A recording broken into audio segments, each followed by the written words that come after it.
Hey, and welcome back to the channel and welcome back to another video. This is NP Slot Car Space. I'm still Massimo, and today we're going to be taking a look at two magnetic racing products. So, let's get into it.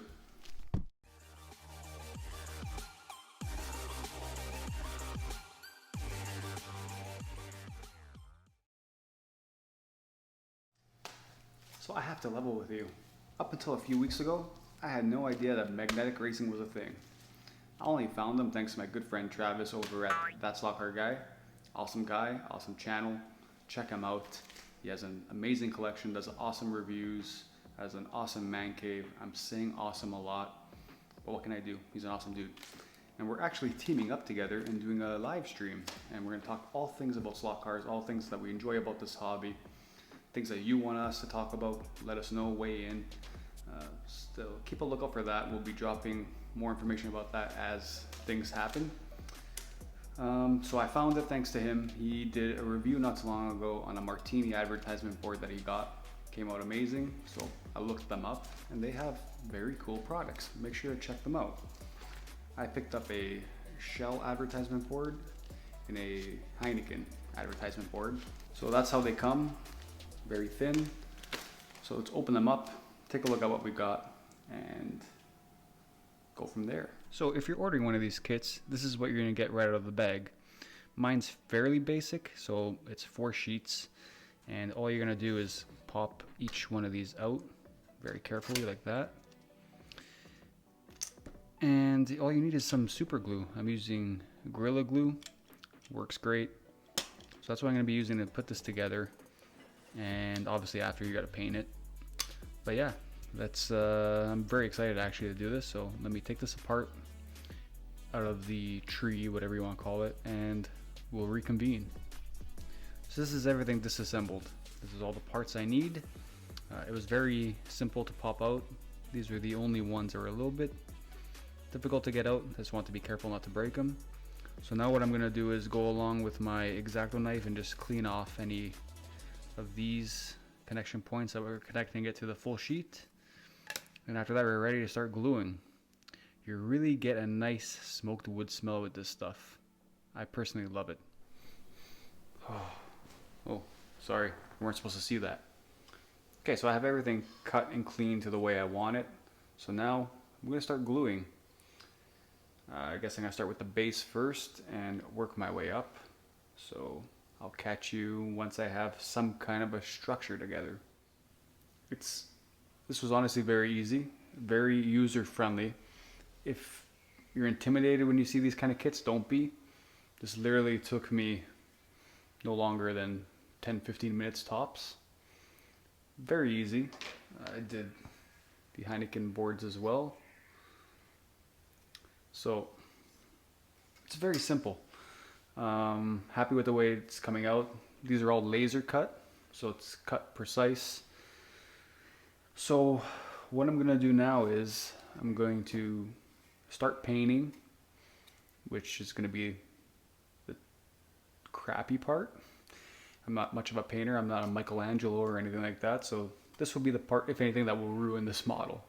I'm gonna try hard not to. I'm gonna start off with the base, and what I'm gonna do here is I'm going to put some static grass on it before I start gluing down the pillar and all that stuff. Okay, so here's the base that I'm working with. Now what I've been using even on my foam to stick down the base layer of static grass is this Woodland Scenics Static Tack. Now you can also use some wood glue that you can pick up at Home Depot. But I'm going to be using this. And what I do, even on the foam, what I've been doing is just put a little bit on. Just brush it in.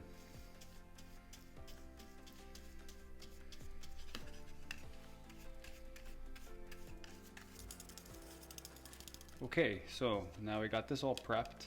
And what I'm going to do is get my static grass here.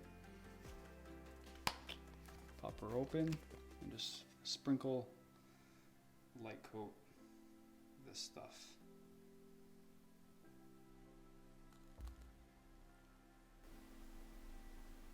So this is after one coating of the static grass. So what I'm going to do now is take my cement spray, or static spray, whatever you want to call it. Set it on. I'm just going to spray this on here.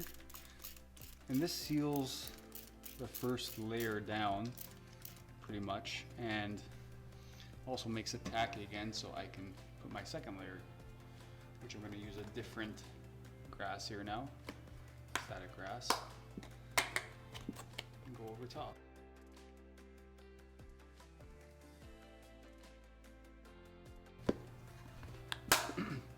So now you just repeat this as many times as you need to get the look that you want.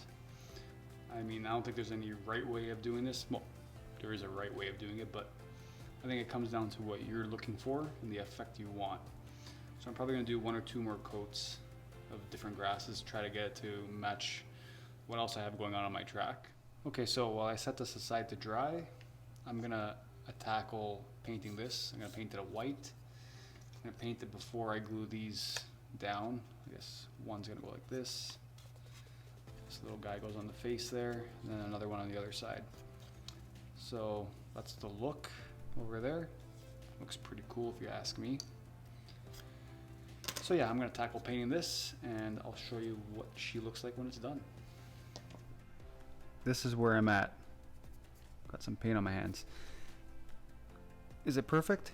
No, but it has that weathered look. I wasn't aiming for that, but I'm happy that's the way it looks.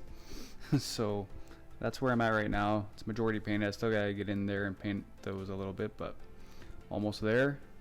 My next task, other than painting the sand boxes here, I'm gonna attempt to paint this, which is gonna be the hardest part of the whole build. Yeah, it is gonna be difficult, and you know why it's gonna be difficult, Mr. MP Slot Car? Because you thought it was a great idea to assemble it before painting it. What a rookie. Because the lettering is white, the backing is green, the star is red and with a white trim. So this is going to take the most finesse, or whatever you want to call it, to do, which I don't have when it comes to painting. So I'm going to attempt this. When we come back, we'll see how much I botched it. Now what you don't want to do is eat these paints. Believe me, I know from experience. Few moments later. Okay, so I got as far as I possibly could tonight on this model. I did everything except paint the green. I couldn't get a green that I liked that was similar to the Heineken green. I tried mixing a few colors, couldn't get it right, so I want to go to my local arts and crafts store and pick up a green close enough to what I want. But I'll show you what I do have done. Okay, so all in all, I'm happy with the results so far. I painted the red and white details on the Heineken, on the front face there too. I also added some gravel into one of the bins here. There's another bin on the other side that's empty. Painted the railings of gray, and you saw me do the static grass earlier. The frame came out weathered, like I said, which I'm actually happy with that look. I'll take it for what it is. All in all, happy. The product itself is phenomenal, great. The laser cuts are perfect. No complaints on that front. The only complaints would be my skills at painting. But nah, I'm happy with it overall. So kind of a bummer that I couldn't finish this model all in one sitting, but I'm happy with what I've done so far. Do I recommend magnetic racing? Yes, I do. The laser cuts are dead on, perfect. The easy to disassemble, easy to put together, just a couple dabs of super glue and you're good to go. The painting obviously is going to take time with any kind of model, but very happy with the product, top notch. If you want to see me actually put together one of these, let me know in the comments below. I still have that shell advertisement board that I could do on screen if that's something you want to see. I have no problem documenting me build it like with a time lapse and whatnot. Just let me know what you guys want to see and I'll do it. So in terms of this video, I think that's about it. I'll do a quick walk around the track, show you what I've done since the last time, and we'll end it there. So enjoy this walk around. Catch you soon.